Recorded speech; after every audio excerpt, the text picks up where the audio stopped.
بسم اللہ الرحمن الرحیم الحمد للہ وکفا وسلام علی عباده الذین اصطفى اما بعد فاعوذ باللہ من الشیطان الرجیم بسم اللہ الرحمن الرحیم۔ عزیز طلبہ اکرام، آج ہمارا ریاض الصالحین کا سبق نمبر 1 ہے۔ آج کے سبق میں ہم بیان کریں گے چند ابتدائی باتیں جو کتاب ریاض الصالحین ہم پڑھنے جا رہے ہیں۔ یہ کتاب فن حدیث میں لکھی گئی ہے، تو آج ہم سب سے پہلے حدیث کے حوالے سے حدیث کی لغوی اصطلاحی تعریف، موضوع، غرض اور غایہ کو جاننے کی کوشش کریں گے۔ اس طرح مصنف رحمہ اللہ کے احوال جاننے کی بھی کوشش کریں گے۔ حدیث کی لغوی معنی جدید اور نئی چیز کو کہتے ہیں، اور یہ باب نصرہ ینصر سے بات کرنے کے معنی میں بھی آتا ہے۔ اصطلاحی تعریف: هو علم مشتمل على ما اضيف الى رسول الله صلی اللہ علیہ وسلم سواء كان فعلا او قولا او تقریرا او صفتا، یعنی جس کی نسبت اور اضافت نبی کریم صلی اللہ علیہ وسلم کی طرف ہو، خواہ قول ہو، فعل یا تقریر یا صفت ہو۔ صفت کا مطلب یہ ہے کہ صحابی نے نبی اکرم صلی اللہ علیہ وسلم کی صفات بیان کر کے کہا کہ آپ اس طرح حسین تھے، احسن اخلاق کے مالک تھے۔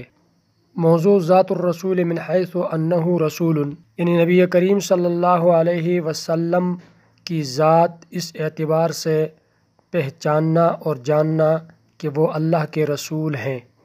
غرض اور غایہ: السعادۃ فی الدارین، یعنی دونوں جہانوں کی کامیابی۔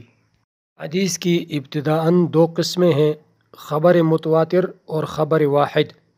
خبر متواتر راوی اتنے کثیر ہو کہ ان کا جھوٹ پر جمع ہونا عادتاً محال ہو۔ تواتر کی 4 قسمیں ہیں۔ نمبر 1 تواتر طبقہ، جیسے مثال نقل قرآن۔ نمبر 2 تواتر اسنادی، یعنی کسی روایت کا سند کے اعتبار سے ہم تک پہنچنا۔ نمبر 3 تواتر عملی، جیسے مسواک کا عمل۔ نمبر 4 تواتر قدر مشترک، جیسے معجزات النبی صلی اللہ علیہ وسلم۔ دوسری قسم خبر واحد ہے۔ خبر واحد جس میں متواتر کی شرطیں جمع نہ ہوں، یہ 5 قسموں پر منقسم ہے۔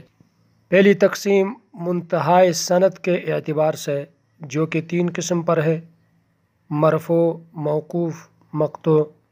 دوسری تقسیم راویوں کی تعداد کے اعتبار سے، یہ بھی 3 قسم پر ہے: مشہور، عزیز اور غریب۔ تیسری تقسیم راویوں کی صفات کے اعتبار سے، جو کہ 16 اقسام پر مشتمل ہے۔ نمبر 1 صحیح لذاتہ، نمبر 2 صحیح لغیرہ، نمبر 3 حسن لذاتہ، نمبر 4 حسن لغیرہ، نمبر 5 ضعیف، نمبر 6 موضوع، نمبر 7 متروک، نمبر 8 شاذ، نمبر 9 محفوظ، نمبر 10 منکر، نمبر 11 معروف، نمبر 12 معلل، نمبر 13 مضطرب، نمبر 14 مقلوب، نمبر 15 مصحف اور نمبر 16 مدرج۔ چوتھی تقسیم سقوط راوی، عدم سقوط راوی کے اعتبار سے، یہ 7 قسم پر ہیں۔ نمبر 1 متصل، نمبر 2 مسند، نمبر 3 منقطع، نمبر 4 معلق، نمبر 5 معضل، نمبر 6 مرسل، نمبر 7 مدلس۔ پانچویں تقسیم صیغہ ادا کے اعتبار سے، یہ 2 قسم پر ہیں: معنعن اور مسلسل۔ معنعن یعنی وہ حدیث راوی عن فلان کے الفاظ کے ساتھ بیان کریں۔ مسلسل یعنی وہ حدیث جس کا سلسلہ سند ایک ہی صیغہ اور لفظ کے ساتھ بیان کیا جائے۔ حدیث اور خبر میں فرق: دونوں میں عموم خصوص مطلق کی نسبت ہے، یعنی ہر حدیث خبر ہے، مگر ہر خبر کا حدیث ہونا ضروری نہیں۔ اب ہم مصنف رحمہ اللہ کے احوال بیان کریں گے۔ اس کتاب کا مؤلف امام نووی رحمہ اللہ ہے۔ مکمل نام ابو زکریا محی الدین یحییٰ بن شرف النووی الدمشقی، ولادت سن 631 ہجری میں ہوئی۔ ان کے والد محترم نے ان کی تعلیم و تربیت کا انتظام اپنی خاص توجہ سے کیا۔ امام نووی رحمہ اللہ کے والد محترم خود بھی ایک نیک بزرگ آدمی تھے۔ امام نووی رحمہ اللہ کے خصوصیت، اللہ پاک نے ان کو 3 صلاحیتوں سے نوازا تھا، یعنی 3 چیزیں یکجا کر کے ودیعت کی تھی۔ ان میں سے ایک علم، دوسری خصوصیت کامل زہد۔ امام نووی رحمہ اللہ کامل زہد میں ایک مثال تھے۔ ان کے متعلق شیخ یاسین مراکشی رحمہ اللہ کہتے ہیں کہ میں نے امام نووی رحمہ اللہ کو پہلی بار جب دیکھا، جس وقت وہ 10 سال کی عمر میں تھے، دوسرے بچے ان کو اپنے ساتھ کھلانے پر ضد کرتے تھے، وہ پھر بھی درگزر فرماتے اور وقفہ وقفہ سے تلاوت قرآن کرتے تھے۔ تیسری خصوصیت امر بالمعروف اور نہی عن المنکر میں ایک اعلیٰ اخلاق کا نمونہ تھے۔ امام نووی رحمہ اللہ خود اپنے بارے میں لکھتے ہیں کہ مجھے اساتذہ سے اسباق لیتے وقت ان پر اپنی رائے حواشی کی صورت میں لکھنے کی عادت تھی۔ اس سے امام نووی رحمہ اللہ کے ذہین ہونے کا اندازہ کیا جا سکتا ہے۔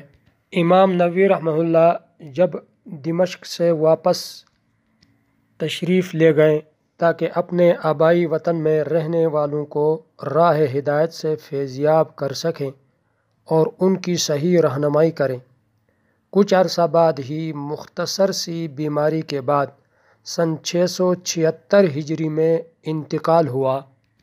جنازہ میں اتنی کثیر تعداد میں لوگ شریک ہوئے کہ بقول شخص اس سے پہلے اتنے اشخاص کی کسی جنازے کے موقع پر اکٹھے ہونے کی نظیر کم ہی ملتی ہے۔ انا للہ و انا الیہ راجعون۔ آج کا ہمارا سبق مکمل ہوا، جس کے اندر ہم نے حدیث کی لغوی اصطلاحی تعریف، موضوع، غرض اور غایہ پڑھی، اور حدیث کے اقسام جو ابتداً 2 قسم کے تھے، خبر متواتر اور خبر واحد، پھر خبر متواتر کے 4 قسمیں اور خبر واحد کی جو 5 قسمیں تھیں ان کو ہم نے تفصیلاً پڑھی۔ اگلے سبق میں انشاءاللہ تعالی باقاعدہ کتاب کا آغاز کریں گے۔ السلام علیکم ورحمۃ اللہ وبرکاتہ۔